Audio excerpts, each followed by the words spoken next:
Good evening and welcome to what's going to be a really lively discussion this evening as we look at the Scottish Government's new economic paper. Let's get straight into it. I'd like to first of all welcome my co-host, Kieran Van Sweden. Hi, Kieran. Are you ready for this? Right, we've just got you. I'll just turn you up. There you go. Yeah, okay, cool. You're just on mute for a second, but don't worry about that. There you go. This is going to be an interesting interview tonight. It's going to be really good because we've got a few people coming along tonight, haven't we?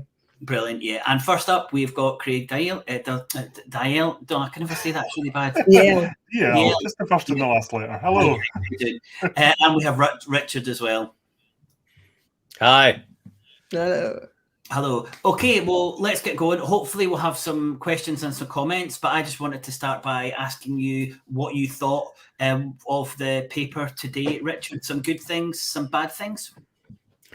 Oh, look, there are some lessons learned, a few. There's definitely going to be a Scottish central bank. There is a clear commitment that there will be a Scottish currency one day. So, okay, those are good. And there's some good puff stuff around it. But the downside is this reads awfully like a rehash of the Growth Commission of 2018. There isn't really any strong data to make many of the cases that are claimed in the whole report. And the criteria for when Scotland actually moves from sterling to its own currency is as vague as ever and seems to be as pro-market, financial market that is as ever. And that deeply worries me. I just don't feel that this has really grabbed the whole issue by sort of, the shoulders and shaken the issue to take us forward the way it should have done. Okay, fantastic. Craig, what's your thoughts? There is some good in there. The stuff on immigration is really good. There's some good stuff about expanding the different modes of workplace governance, encouraging co-ops and things like that.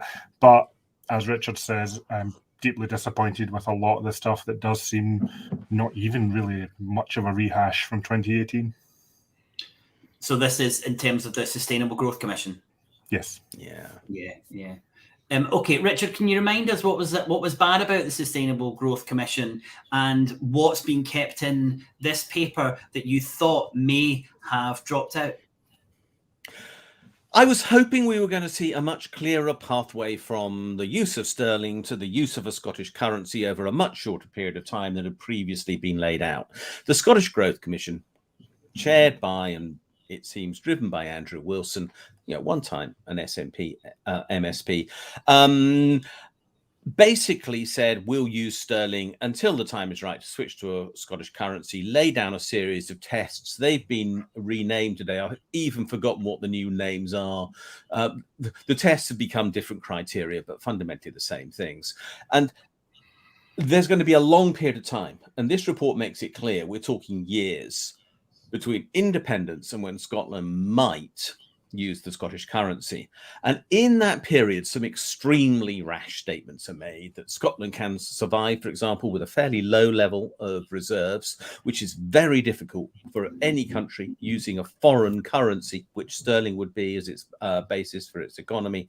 And some really rash things like saying we can continue to guarantee deposits in bank accounts and we can guarantee pensions, when if something went really horribly wrong, and we've seen pensions nearly fall off a cliff in the UK as a whole in the last fortnight.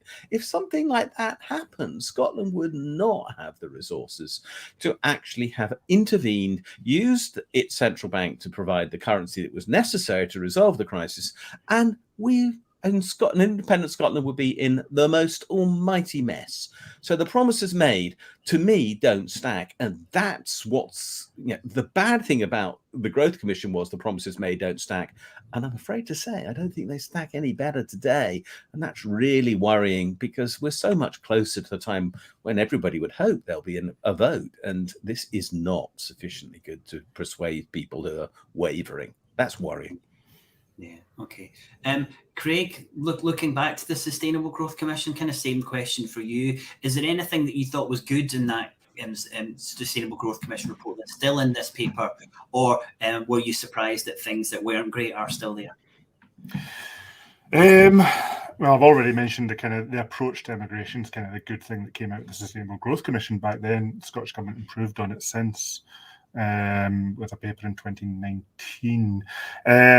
But yeah, I'm very worried about some of the vulnerabilities that the currency plan and the general economic plan would set up. I'm extremely worried that there's a very important contradiction that maybe we'll explore a bit more detail around the timeline for a currency versus EU membership. Yes. As we know, if you want to get into the EU, you need to demonstrate things like you're capable of managing your currency, which means you have to have one. It's not explicitly spelled out in the report, but during the press conference this afternoon, First Minister Nicola Sturgeon stated that it was her hope that an independent Scotland would re-enter the EU in less than 5 years. She also hinted that it could take 10 years or more to meet the tests for launching a new currency. So there's a very big contradiction in there. Yeah, and that was the EU are not going to buy anyone using sterling becoming a member of the EU over the next few years. Sorry, it's just not going to happen after the fiasco of the last few weeks. Yeah, absolutely. I've got a really important question. Actually, I'm just going to put up a comment first, which is this one here, which says, I'm not sure I can drag these comments across. Oh, there you go. I'm pure Scunnard. Are there any reasons for optimism? Quickly, Kieran, do you want to jump on that one? Yeah, so I'm going to bring some positive things about and some negative things as well. So first of all, you know that I've been very focused on the currency thing for a number of years now. So the paper mentions the fact that we don't have the gold standard anymore, which I think is quite important. Again, I want to talk about this paper's, we've got to look at it from the point of view of people who've probably never looked at this before. So I think this paper will open their eyes to a lot of things that a lot of just normal punters are not aware of. So, when I talk to people about currency, a lot of people still think that we're pegged to the gold standard. The other thing that I really liked as well is the expansion of Revenue Scotland, because as we know, it's really important that, taxation is there, and it's there because that's the reason the currency is valuable domestically, is because you are being taxed in it. So that's really important. But, going to negative things, page 39, regarding establishing the Scottish pound, that there's market confidence and credibility. Yeah, that doesn't really make any sense. And that if Scotland is fiscally sustainable, well, it will only be fiscally sustainable once it's monetarily sovereign. Yes. Yeah, it does seem to be similar to where we were. And I've got one really important thing I want us to address before we move on. And this has come in the comments. And Craig, I'd like you to take this one first. Okay. So when we're talking about sterling and when Scotland becomes independent and uses sterling, this is a common belief that I hear from a lot of people.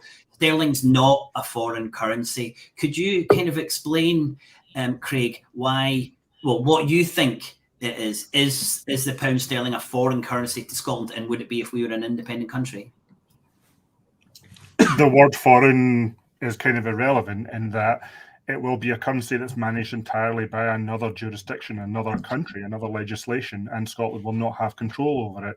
Whether you want to really dive into the semantics of foreignness, bearing in mind that the UK doesn't consider other Commonwealth countries to be quote-unquote foreign, it's kind of by the by. Scotland would not have monetary powers if it was sterlingized. That's the important thing. Right. Richard, do you want to expand on that? Because I'm sure people are going to say, but we can use it in the same way as people in England can use it. Do you want to just give us a wee bit more depth into why the pound sterling is not the same for the Scottish government as it is for the UK government? Well, look, the world splits into two groups with regard to money. There are currency creators and there are currency users. Now, all of us are currency users. We use, right now, the pound sterling as our normal day-to-day transaction. Sorry, I know you don't, Will. Sorry. But that's what most people in Scotland will be using. And so they think of it as their currency. And why not? And it's even Scottish notes and it's Scottish banks and everything else. But the reality is that for a government like the UK government, they are currency creators. That's why they are nothing like the rest of us, because they can always create the money they need to settle their bills in a way that nobody else can. They also run a central bank through which all the payments in their own currency must eventually flow. Now, if Scotland continues to use the English pound, as it would then be, pound sterling, Scotland as a government would be a currency user and be in exactly the same position as a household. It has to balance its books. It has to exactly equate its income and its outcome at the end of the day, or borrow in a foreign currency, because that currency will be managed from London. And by then, London will be in another currency. And all the financial flows of every single payment in Scotland will have to go through London to be settled.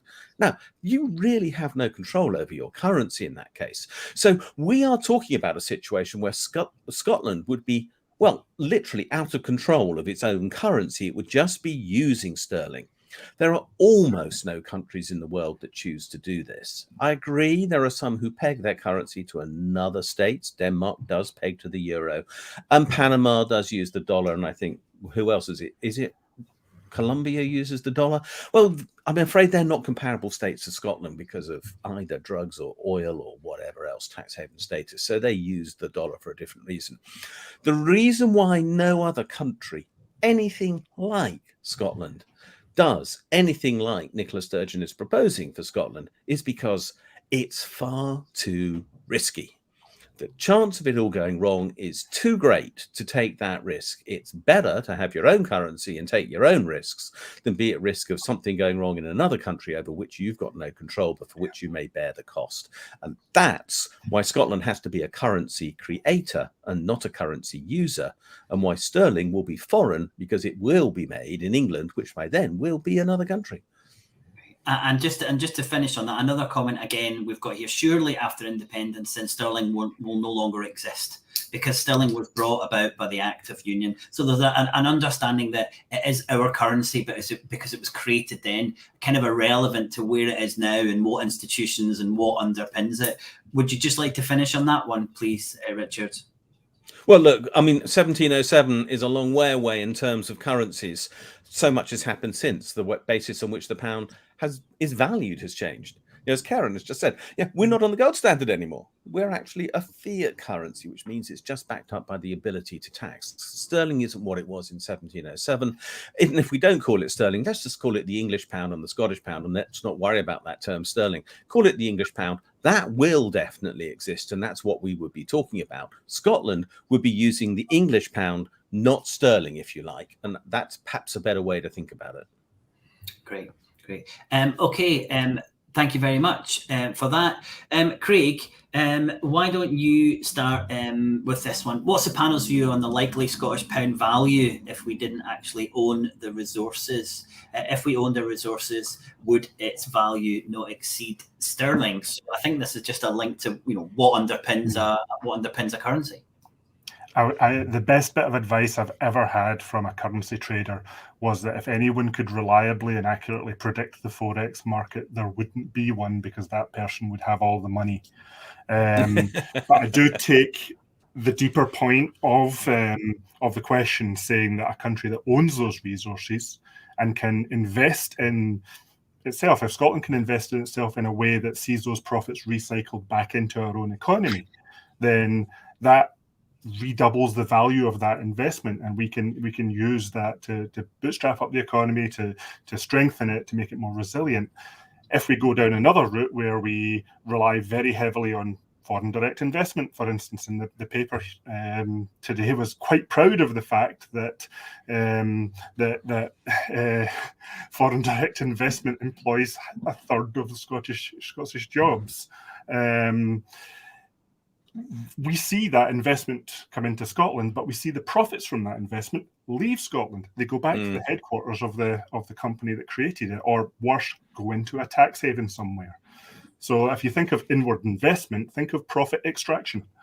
So a big part of the Commonweal plan for developing Scotland post-independence, and we've got a book coming out at the end of the year that's going to explain a lot about that, but you can see some of it in our Green New Deal plans, is about growing the economy in a way, or investing in the economy in a way, I don't like that word growth anymore, investing in the economy in a way that captures and reinvests the benefit of that investment rather than seeing it go away somewhere else. Okay, great. Yeah, and I think that's a really important point to build on Kieran's points about currency, is that if you're a currency user, then you need foreign investment because you can't use your own currency, so you need this coming in. However, if we've got our own currency, then we use our own currency to inject into the economy with those profits coming back within Scotland or within the country. Kieran, I'm going to bring Tim on, but after you've spoken. So I just wanted to bring in a point on that reminded me that in the paper as well, there's they allude to the European Union giving us money while we were still a member of the European Union, and this is this thing of when we're in the European Union, they will give us currency, and it completely misses the point that was great before, because we are in a country which is, or we're in a union which is very uneven in the way it distributes its currency across the whole landmass. We know that. Whereas the European Union was trying to even that out. That was their function, to try and do that. But we wouldn't need that because we'd be creating our own currency. And like Keynes says, if we can do it, we can afford it. And if we don't have the real resources to do it, we can't do it. And it's getting that basic understanding. It doesn't seem to be there. I think that's clear. I don't think there's a real understanding. And Richard, you said there's two different people in the world, two types of people. I don't think the Scottish government has really got a clear idea of the difference between a user and an issuer of a currency. Before I bring Tim on, what's your thoughts on the value of the pound and how that would be impacted by Scotland's resources vis-a-vis where we are in the UK at the moment?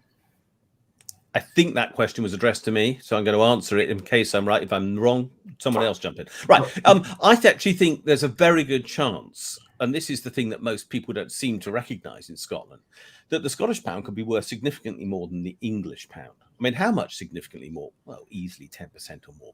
I mean, let's ignore the stupidities of the last few weeks, because the Tories won't forever be there to trash the UK economy, we hope.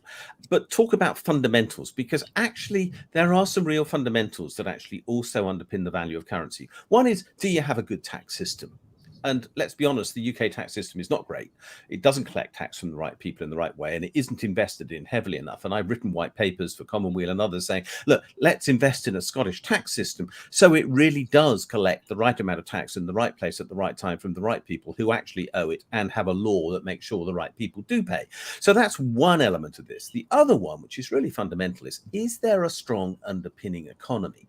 Now, if you don't believe there's a strong underpinning economy in Scotland, and you really do believe, like some of the unionists obviously do, that Scotland is this poor wee state that hasn't got a hope in hell of ever standing up on its own feet, then you'll never believe that the currency will work. I look at Scotland and see a really strong, vibrant economy that is more than capable of standing its own place in the world, not least on renewables, which are going to be the source of wealth for Scotland for the future, longer term and better value than oil ever was. But I also just see the strength that underpins the Scottish economy. You just say, look, come on, this place is perfectly capable of doing well. And if it doesn't create the imbalances that England delivers, then the value can consistently be higher. And that's completely the reverse of the problem most people think, where they think the Scottish pound is going to be worth less. I don't believe that. I think it'll be bigger, higher, more valuable. Great, that's brilliant. Okay, so Colin says, I'm keen to hear what Tim Rideout has to say. So are we. So Tim, I'm going to bring you on now. How are you doing? Yep, very well, thank you. I'm going to drop you onto there. What's your thoughts on the paper today? Anything you thought that was good and anything you thought that wasn't so good? Well, as people possibly don't know, we did our Road to the Scottish Currency report back in March this year, and we privately sent it to ministers, all the MPs and MSPs and the senior civil servants, in the hope that it would influence this paper and result in something being produced that was going to be better than we thought it otherwise would be. So it's slightly pleasing to see that some of the language we used has been put into this report. The First Minister, I noticed, was very keen to say as soon as practicable on sort of multiple occasions. But I think the unfortunate thing is it seems to have been used as some sort of camouflage net to go around the Growth Commission, because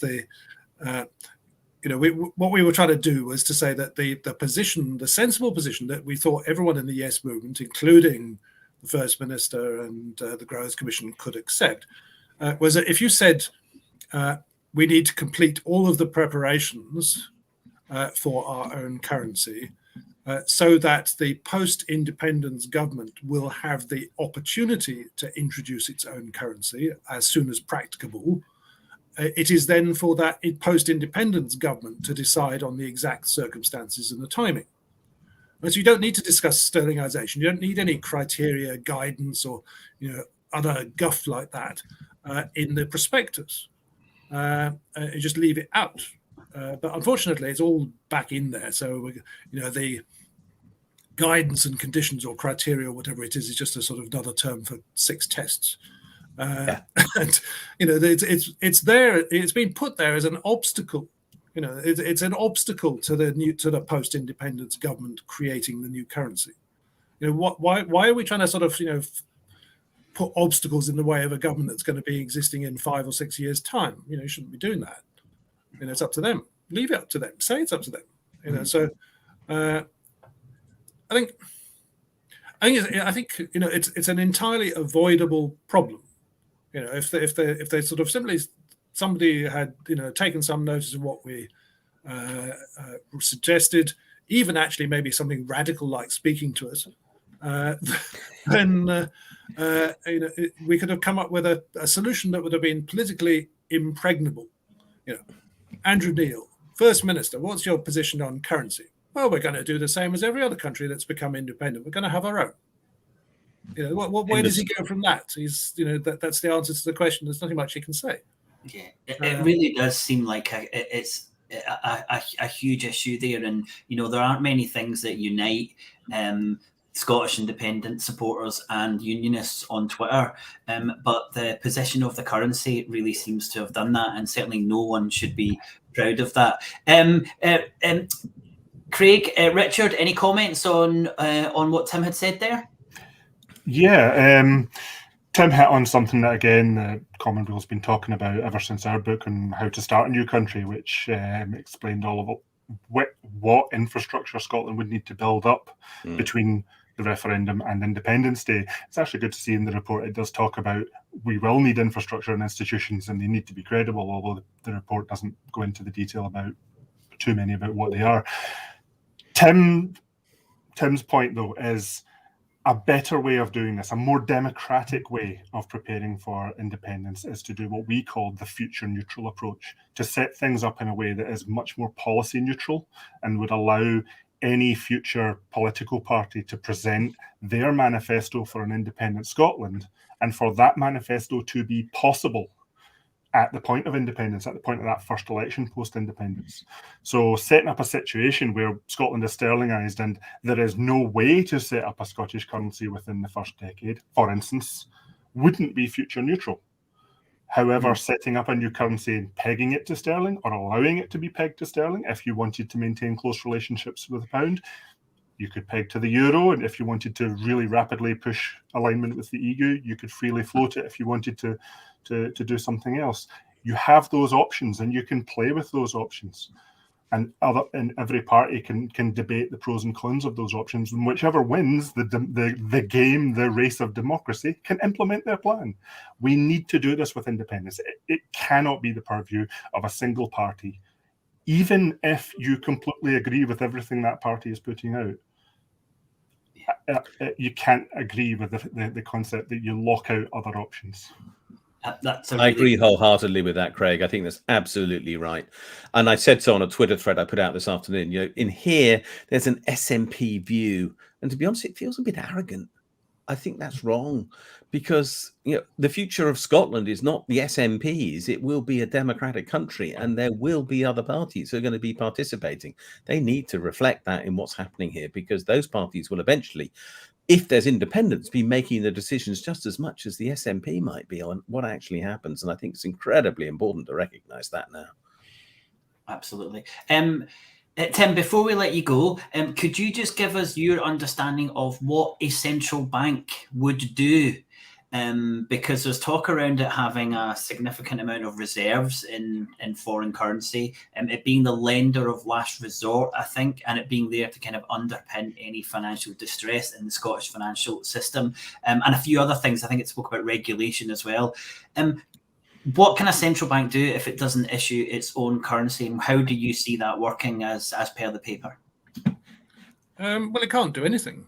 The regulation of the financial institutions, if we're using sterling, would be the Bank of England.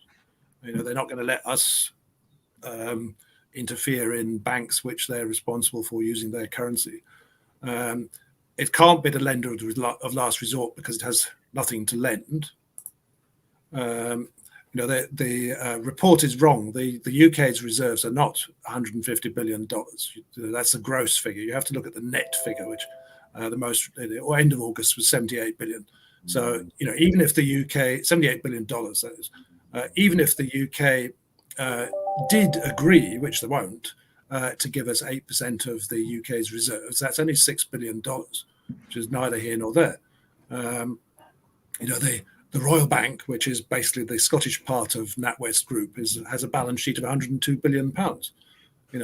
What's the $6 billion that this supposed central bank would have going to do when you're dealing with a bank that's sort of 100 billion? The deposit guarantee of £85,000 per account is completely worthless, because there are, for example, RBS. There's 80 billion deposits in our RBS. If it went bust, how are you going to pay out 80 billion? Can't. You'd be doing sort of 2 pence in the pound or something. It's not a central bank. It might be a sort of ornamental institution of some sort, but it can get on with preparations for when it really is a central bank. So it can design some banknotes and coins and get them manufactured. But in terms of actually being a central bank, it doesn't. It wouldn't be cleaning any payments or anything like that either, would it? No. The payment system. I mean, this is the weakness of sterlingisation, in that as Richard said, all the interbank payments go via the Bank of England's computer network, and we keep hearing this thing saying that nobody can stop us using sterling. But if you switch off the bank's connection to the Bank of England, which presumably somebody in the Bank of England has a switch that they can just say, right, disconnect RBS, then your payments stop. I think that's an amazingly important point, Tim, which I think very few people understand. That central bank reserve accounts, which are what are used for these payments, are not available to anybody who asks for them. They're only available if the Bank of England decides to make them available, and it would be under no obligation to make them available to every Scottish bank. Yeah. I think that's an important point. I think that's an important point, that we can use it. We can use sterling, but it's completely down to the Bank of England, which is the agent of the UK government, to allow us to use it. I think that's a really important point. Tim, do you want to just have a comment before you leave us? I think people sort of probably have the wrong idea about central banks. The number of accounts at the Bank of England is very small. I think there are 67 reserve accounts or something like that. It's one per commercial bank. There's about 45 reserve accounts for foreign governments, and that's about it. There's a few for the Treasury. So lots and lots of money, but not very many accounts. And I did get the House of Commons Library to research this. So at the moment, there is no foreign bank that has an account at the Bank of England. They all have to have, so Santander Spain does not have an account. They have to set up Santander UK, and then Santander UK can have an account at the Bank of England. So if RBS becomes a completely foreign bank, then it would have to have a special dispensation to keep an account at the Bank of England. Okay. Great. And then we've got a point that I think a couple of people have mentioned. So Nicola said today that the central bank would only need to hold sterling reserves. and the need for foreign currency reserves would come later. And then I think Ellen has said, she backs up, she did say that it's logically flawed. Could you clarify that? What would be the situation in the paper with regard to foreign currency at a central bank? Well, I mean, if we're using sterling, then we wouldn't have any foreign currency reserves, and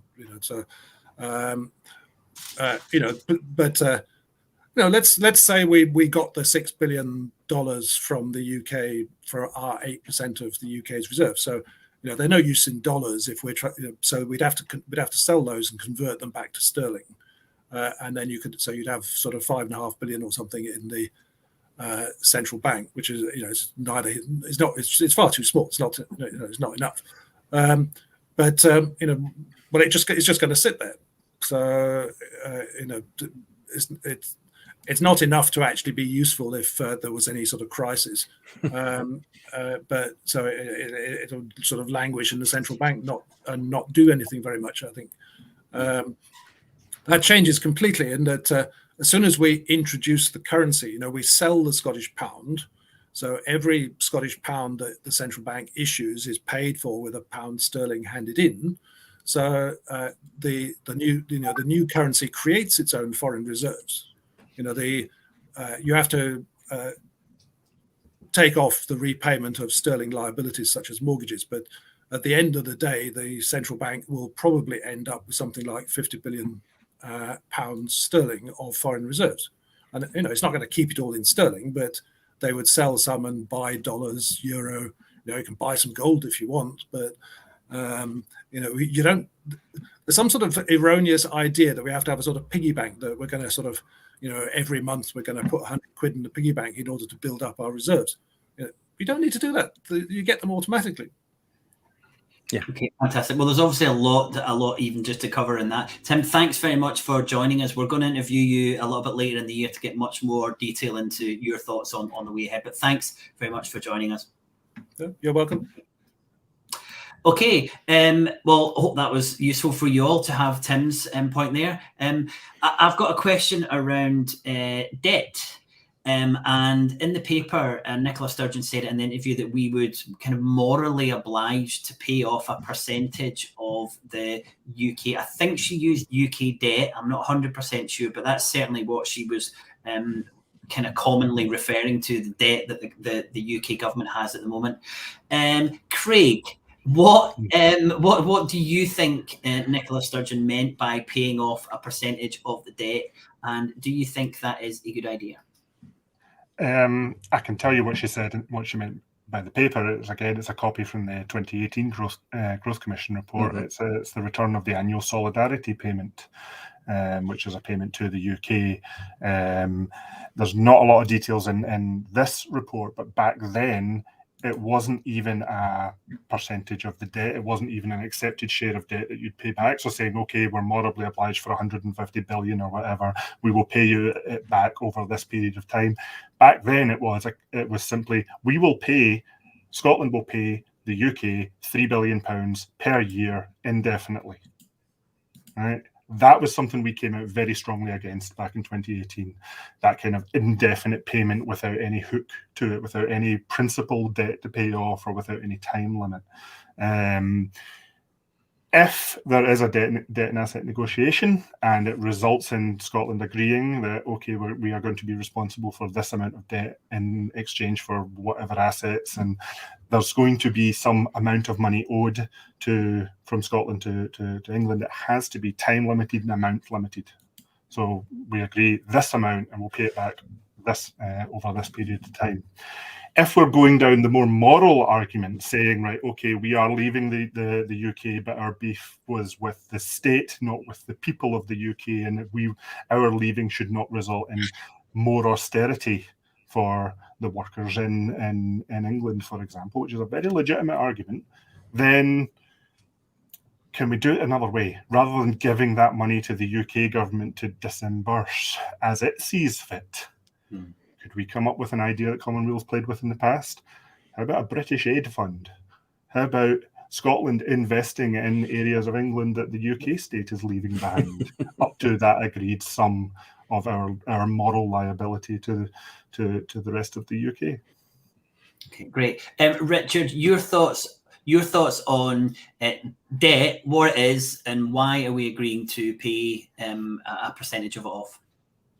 I'm completely baffled by this argument. It's absolute nonsense that there's any liability from Scotland to repay UK debt. Let's be clear what UK debt is. The UK government offers people a savings bank facility. That is what UK government debt actually is. And if you look at who owns that debt at the moment, well, 1/3 is owned by the UK government. So surely we're not going to compensate the UK government for owning its own debt. I hope not. So that falls out of account immediately. Of the rest, roughly 40% is owned by pension funds, 40% is owned by foreign pension funds and governments or insurance companies. A small part is owned by banks and a tiny part is owned by households. But that's what the debt is. It's a savings mechanism in sterling on which they are paid interest. And some of that money, by the way, is national savings and investments and your premium bonds or whatever else, if you have such things. And that's how you want to save. And that's fine. But the point is, why? I mean, for Scotland to pay interest on money that people have chosen to deposit with England is a bit like requiring that RBS decide in the future to compensate Clydesdale for having people who save money with it, and RBS pays the interest for Clydesdale depositors with Clydesdale. I mean, it's that stupid. It doesn't make sense.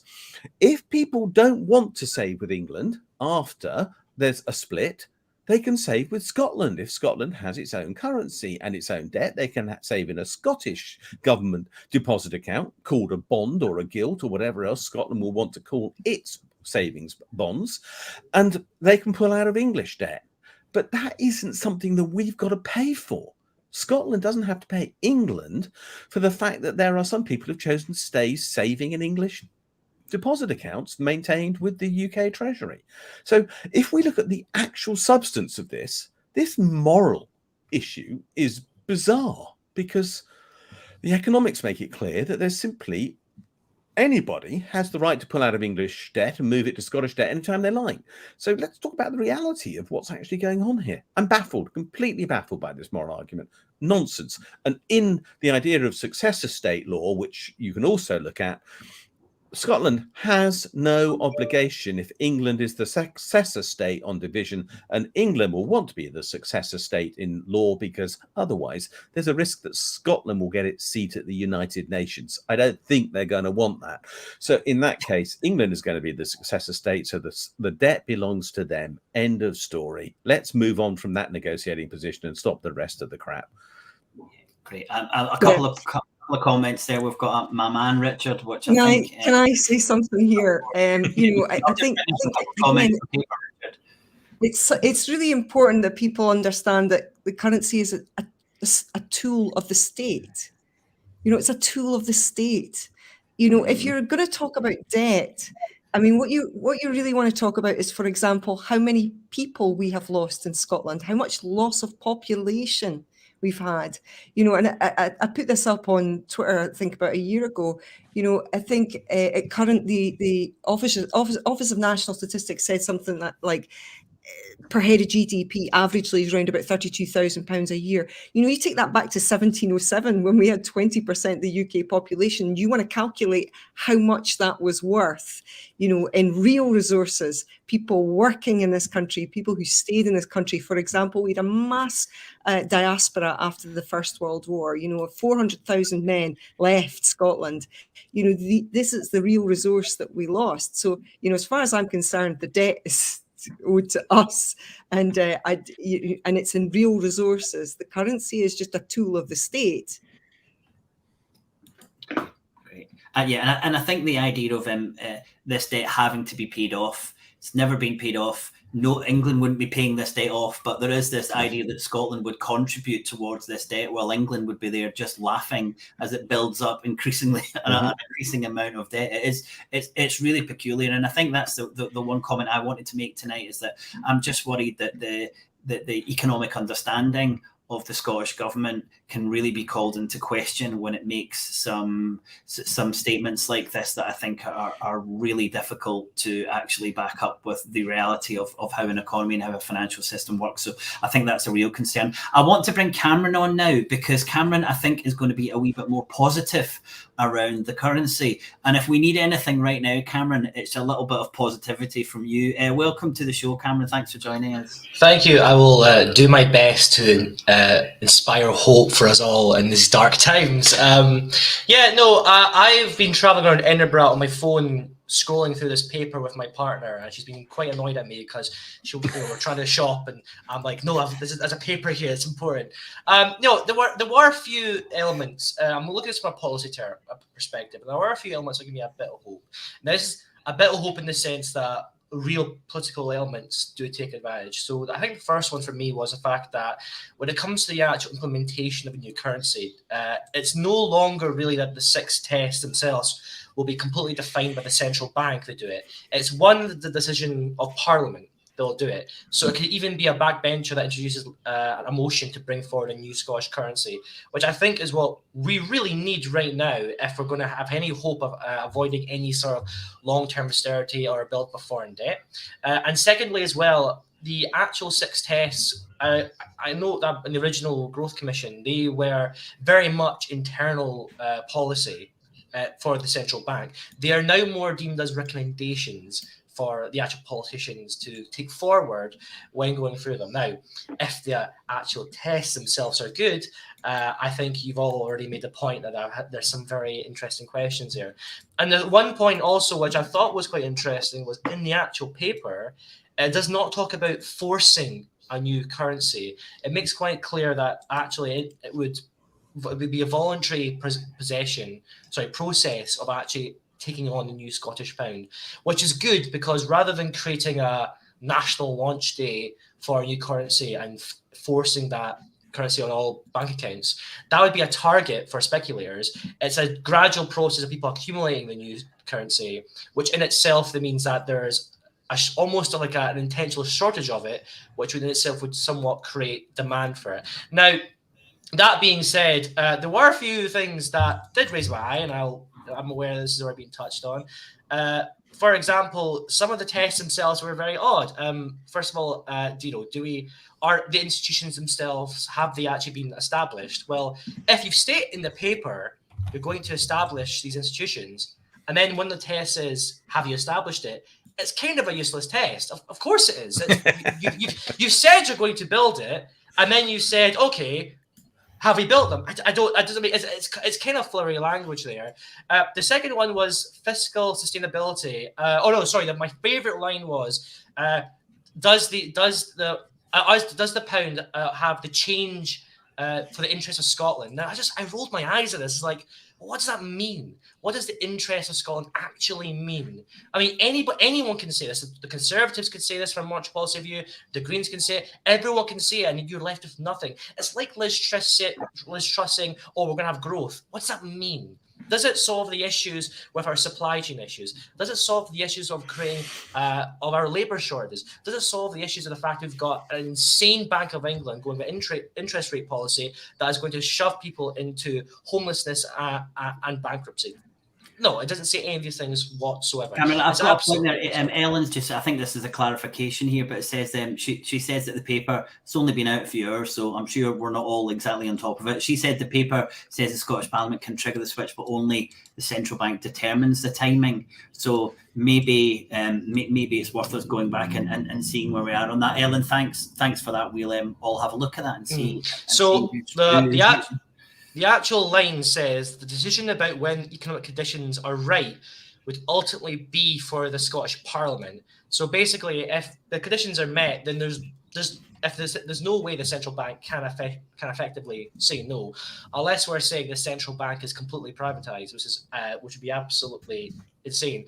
The last point I'll make before we move on to another question is there wasn't much actual academic discussion about what happens when we're leaving an actual currency union? What's the actual history behind that? Now, again, going from a policy perspective, why was there no citations, for example, from Andrew Rose, when he talks about when smaller countries leave larger currency unions, more often when they become economically larger, they become richer, and they become more democratic compared to their former counterparts. And again, this same research is also backed by Volker Nitsch, who was the chair of the International Economics at Dartmouth University of Technology, who found similar conclusions. And actually, we saw a similar conclusion by who you've interviewed, Dr. Stuart McIntosh, who is again part of Group 30, which again have a lot of strong connections to international trading.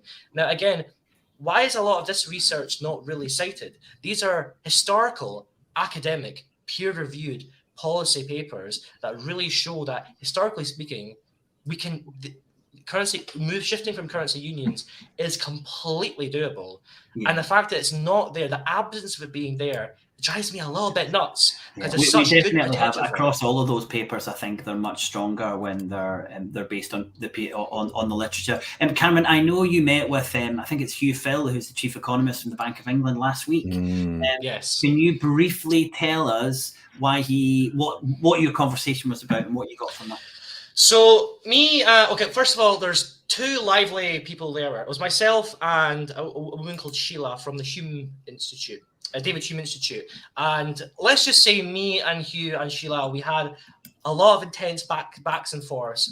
Sadly, one of the issues I had with Hugh when it came to discussion was he was accused by one of the audience members at the citizens panel of sounding like Liz Truss, because he talked about wage spirals, he talked about unions demanding higher wages would create inflation.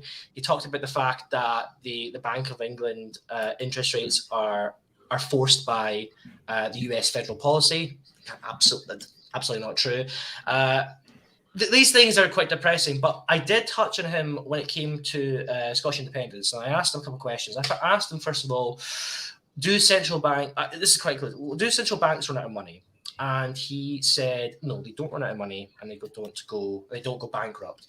But he sadly went on to talk about Zimbabwe and Venezuela. But I asked him then, if these countries, if a country took on these kind of monetary policy, similar to the Bank of England, but it was within real exchange rates and also within real resource terms, would that avoid the same problems as these countries? He said yes. He actually agreed with me there. We actually came to agreement. He actually agreed that if you looked at your real resources and within the real within the real resource barriers, that's the only real barrier you have.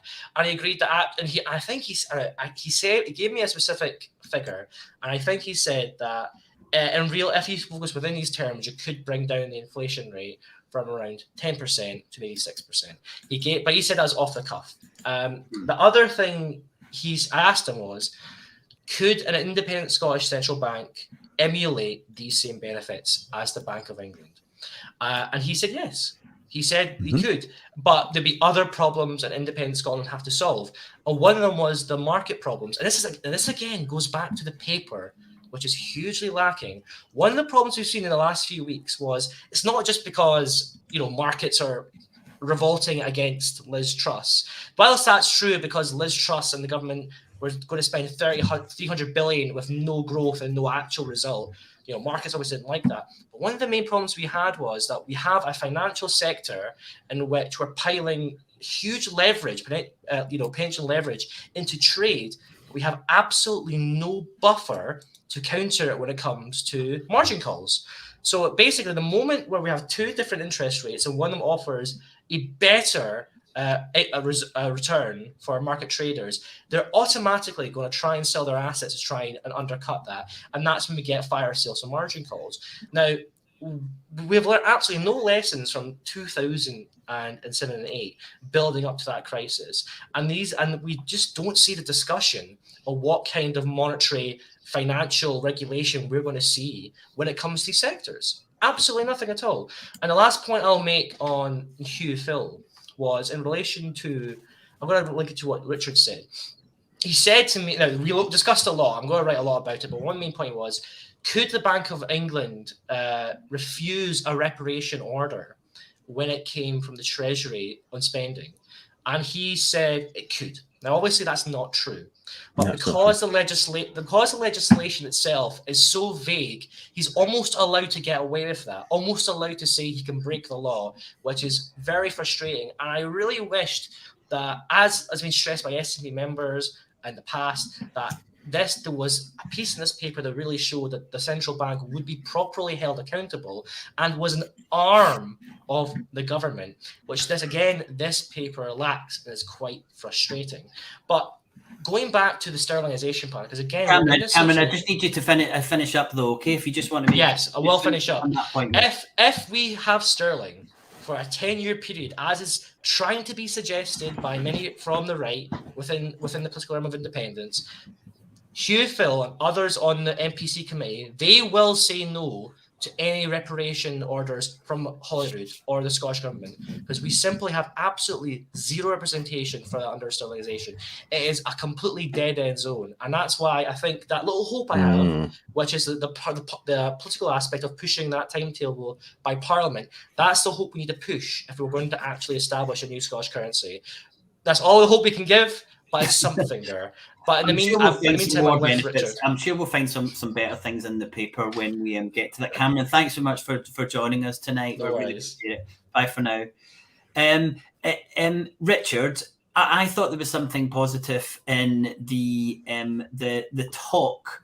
I haven't got to look in the paper in detail, but the talk around a well-being economy and shifting the Scottish economy away from the current approach of the UK economy. Now, that definitely came through from what Nicola Sturgeon was saying today. Have you seen anything around that would lead to a Scottish economy, would lead to a better well-being economy? And then I want to ask you about likely austerity. Do you want to deal with that first one first? Look, I think that this is fundamental to the way in which all economies have got to move. And I think Scotland is ahead of the game here. And I think the SNP have clearly been ahead of the game here. So, full marks to them. And I think the Greens have also been heavily involved in this thinking too, that there is more to life than GDP. There is more to life than pounds and pence.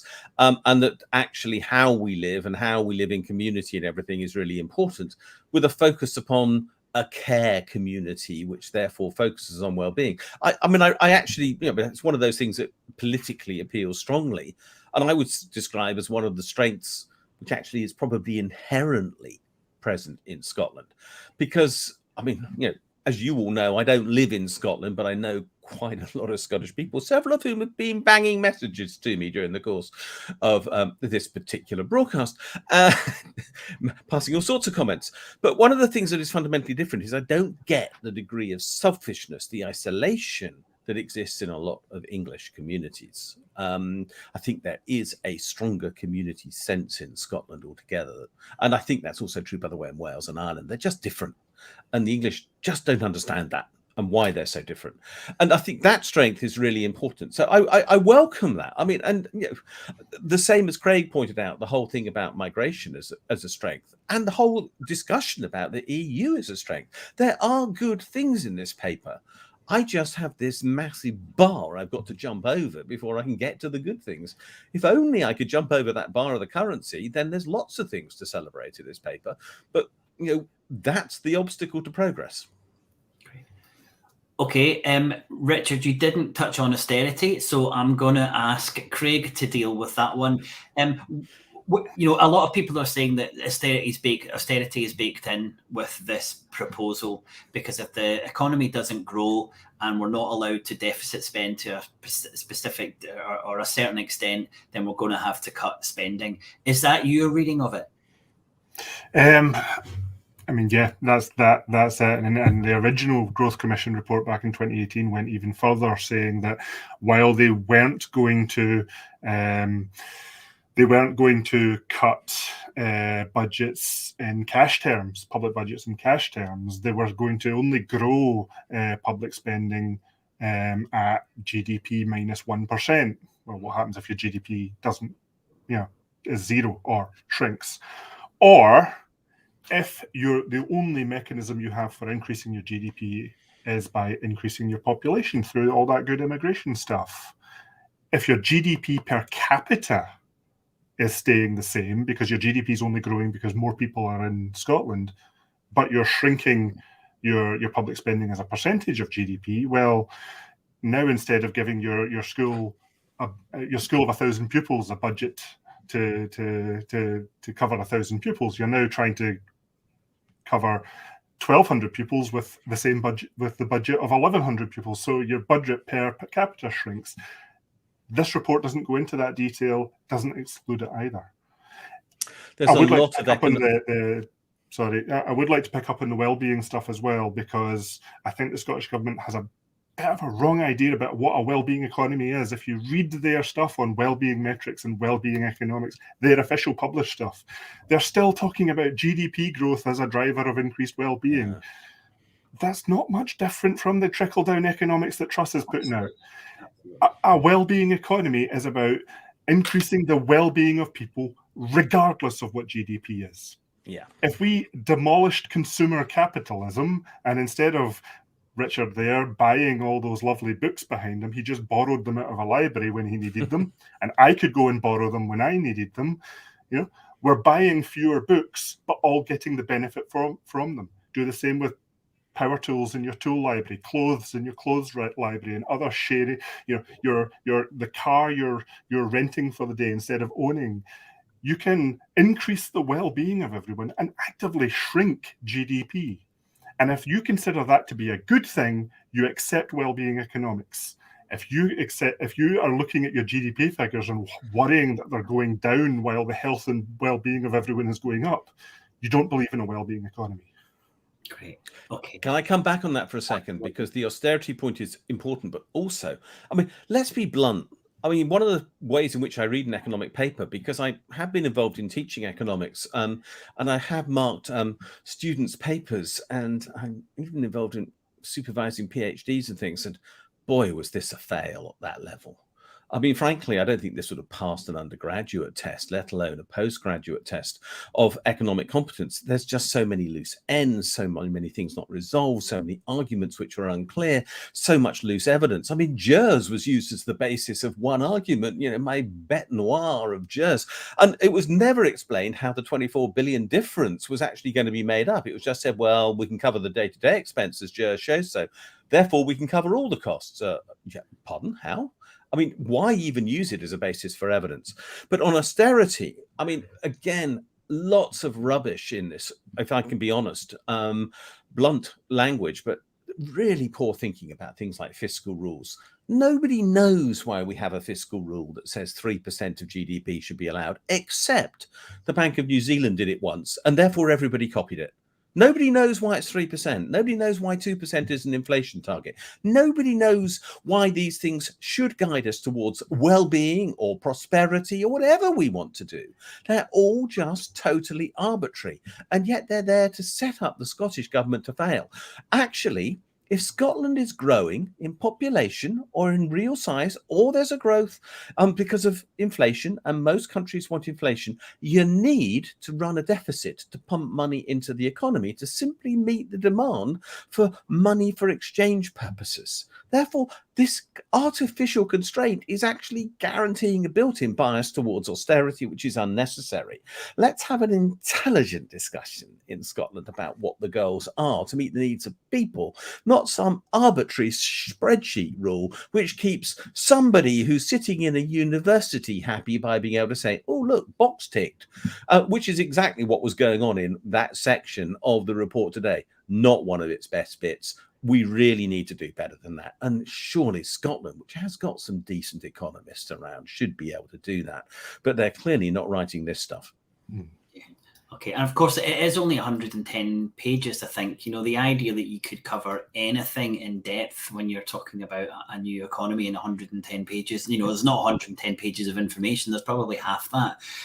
It really did it. I thought, what is the point of this? And someone actually earlier said, who was the audience for this? And I think that's a really important question. But really, is this enough of a prospectus to be able to go to the country and say, this is what an economy will look like in Scotland once it's independent? That's maybe a rhetorical question there. We've got a comment here.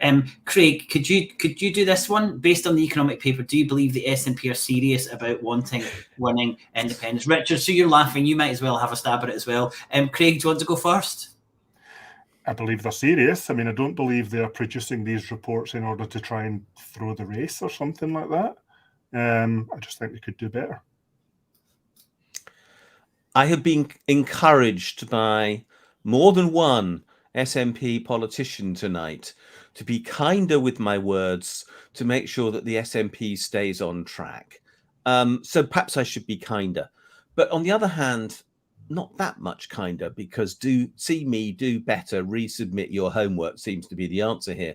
The SNP does want independence. Look, I'm quite sure about that. You know, Nicola Sturgeon hasn't spent her life talking about independence on the basis of a fraud. She clearly is dedicated to the idea, but it could be done so much better. And that's what's so frustrating.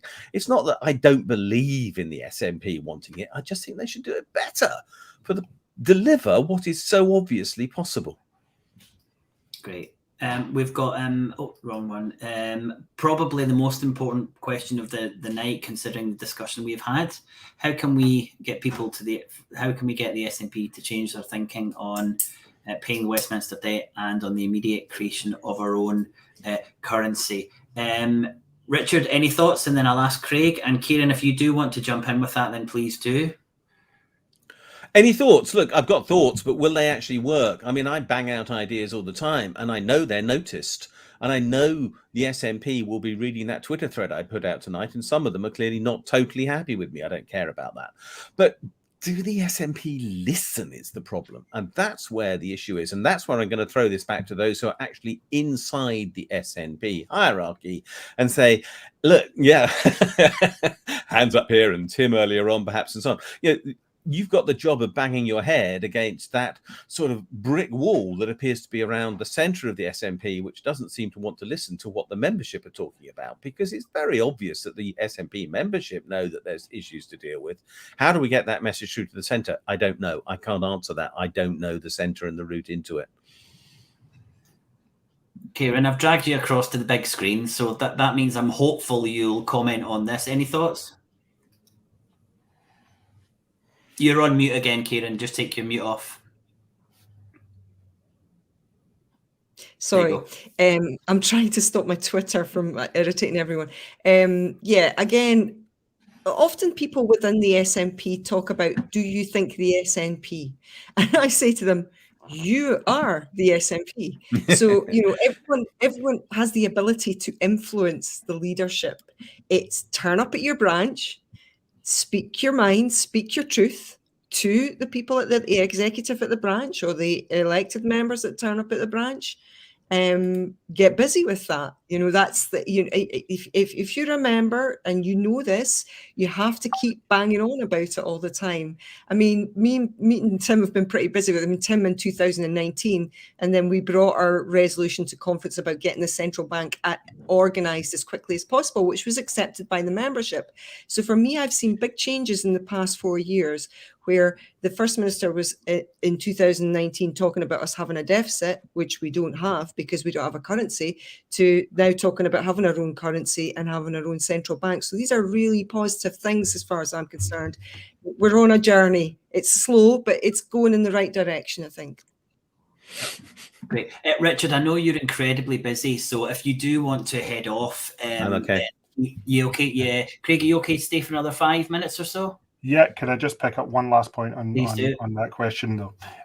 Remember what I said about that future neutral approach to independence. Democracy is what leads this movement, and it's what should lead everything in this country. So I'm not a member of a political party. I work for an organisation that is cross-party affiliated. I will vote for the independence prospectus that I think is the best one. So it is up to all the political parties who want my vote to present that manifesto and to try to attract it. So if the SNP want my vote, give me a vision of independence I can vote for. Otherwise, I hope everyone feels the same. Yep. I like that. Absolutely. We like that. Okay. I wondered where the acknowledgement of the climate crisis and how the world is going to look very different as we move into the next 5 or 10 years. And there was certainly, when I reviewed the Sustainable Growth Commission, sustainable meant sustainable growth. It meant growth continuing on. It didn't mean growth that was sustainable for the planet, even if that's possible. But was there any kind of light in this paper that addressed this potential or this guaranteed climate crisis that's coming to Scotland and the globe? And was there any awareness of what the Scottish economy could do to counter that? I know we're all pretty passionate about that. But Craig, do you want to go for that first? The IPCC's report the other year made it very, very clear. No government's targets are doing enough. Even Scotland's quote-unquote world-leading targets will not result in a world that stays at a safe level of warming. You know what level of warming is safe, but stays below that 1.5 C. Right? So no government is making targets that will hit that limit. The promises that politicians are making towards those targets are insufficient. If they meet every single one of them, they will still fail their target. The actual actions they are taking towards those promises will not meet those promises. And this is true for every government, including the Scottish government. So even the stuff in this report today about saying we will align with the European Green Deal, the European Green Deal is not sufficient. It needs to go harder and faster. And there's stuff that in there that is actively contradicting that. I mean, the idea that we'll still be pumping oil and levying the fate of our nation on that when we should be decarbonising at pace. The fact that the Scottish Government, via Crown Estate Scotland, is issuing 50-year licences for oil is completely incompatible with the demands of climate change. And the fact that the investments in there amount to less than 1% of GDP a year in a world where the people who know this stuff, Richard's one of them, are saying we actually need at this point 3%, 4% or more of GDP per year just to keep up with the damage that's happening. So no, the report here is completely insufficient and it scares me. There are only 11 references to climate in the report, because I'm a sad geek and I just went and checked while you were talking there, Craig. And not all of those even refer to climate. I mean, in the sense that we're talking about here. Most of them are in the new Scottish Build Fund. Look, no problem with that. But there are also strong references, as Craig has just said in there, to oil. This is not a basis for thinking about climate change. If I did the same search on a large company's accounts, and large companies are not, in my experience, and I've done a lot of research on this, real exemplars of good practice with regard to climate change. Most of them are devils rather than angels in this arena, but they would have vastly more references than this report does. When you're talking about the economy and you only mention climate 11 times, you've missed something out, which is important. There needs to be a stronger focus than that, because for the next 30 years, that has to be one of the major themes. And it is a major theme of a well-being economy, and that's not clear either. Because if I ask my sons, who remind me regularly that they are 40-odd years younger than me, what is important in their lives, climate is just built in to their lives. It is just a part of the thing they are dealing with day in, day out. They recognize that this is something which is really going to happen in their lifetime. And as they say, yeah, Dad, we'll have chosen your care home before it becomes a real issue for you. But it's a living experience for them. We've got to do better than that. Yeah, really good, really good points. And I think that leads us back to this idea of deficit spending. And, to set a limit on deficit spending when we're looking to mitigate and adapt to the climate crisis just seems to be the completely wrong way of approaching it. And we need the currency. We need something to release these resources in our country to have these, to spend on the infrastructure, and trying to do that whilst keeping to some kind of, as you said, Richard, some kind of false flag and 3% in the 3% fiscal deficit makes it really, really difficult. Can I jump in there quickly? And I'm sorry about that, but I think I really want to say something which is important about deficits. And this is the accounting geek coming out in me. But a deficit is a debit in accounting terms. There's only two items in the language of accountancy: debits and credits. But debits can mean several things. One is a deficit, and the other thing it can mean is an asset. And what's the difference between a deficit and an asset? How you look at it.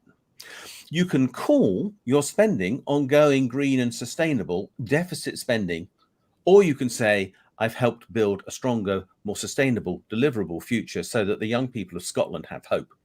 Now, which of those two do you want to do, or how do you want to view this? That's a matter of choice. It's not a matter of fixed rule. Accounting does not have hard and fast issues that it says on this one.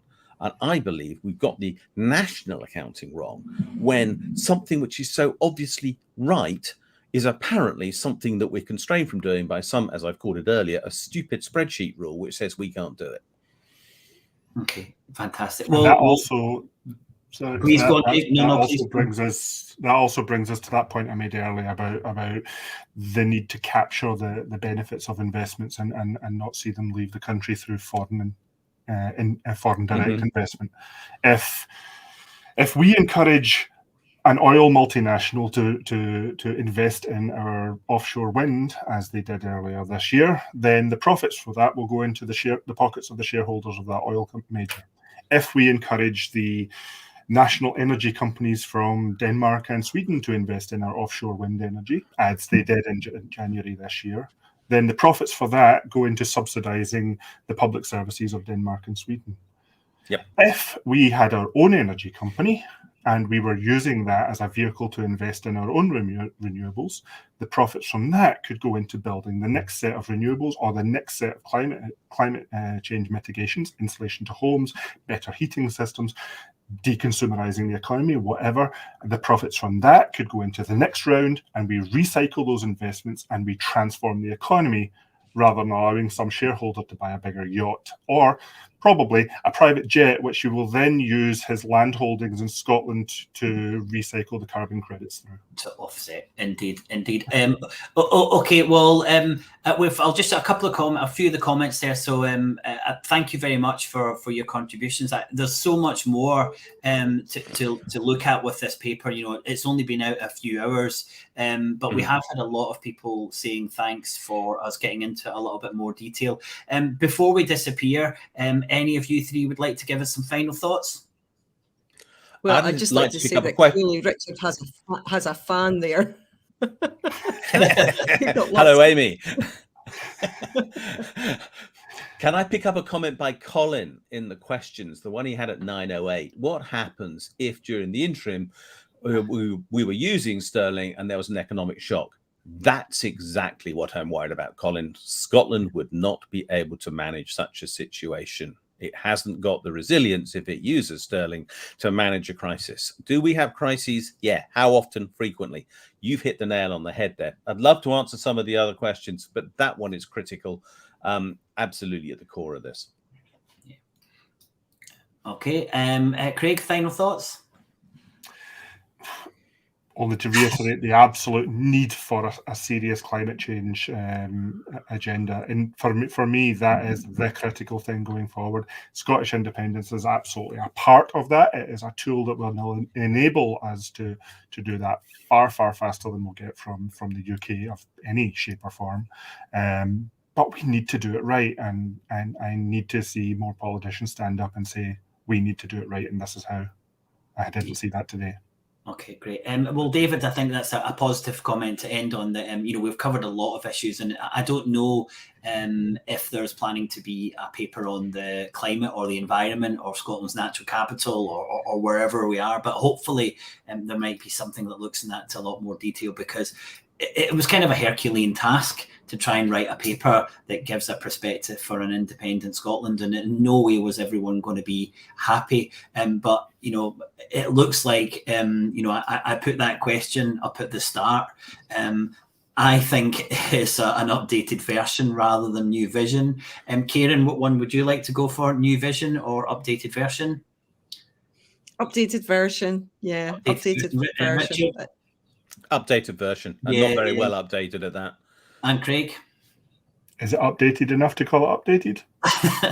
Okay. Well, but we'll put you on the updated side then for 4-0. Thank you everyone for joining us. We'd love to do this again. I think we're so lucky to be able to call in two absolutely wonderful guests, and Kieran and I as hosts are delighted that you guys will answer our call and jump on to things like this. So we really appreciate your time. I know the audience does as well.